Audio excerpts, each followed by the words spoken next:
இப்போ வந்து இட்லி பாத்திரம் அதுமாரி வச்சுக்கின்னு இதில் கொஞ்சோண்டு தண்ணி எடுத்து ஊற்றிட்டு மேல் தட்டு வைக்கணும். மேல் தட்டு வச்சுட்டு அது மேலே வந்து இட்லி துணி போட்டுக்குவோம்.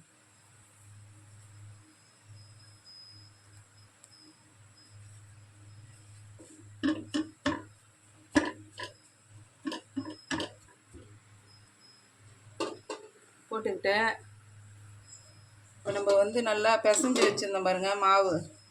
இந்த மாவை கொஞ்சம் கொஞ்சமாக அப்படியே எடுத்து ஒப்பாக கொட்டிட்டோம்னா அது வந்து அப்படியே உருண்டை மாரி ஆகிடும். அதனால் நம்ம என்ன பண்ணணும், கொஞ்சம் கொஞ்சமாக தான் எடுத்து இப்படி உதுத்து தான் போடணும்.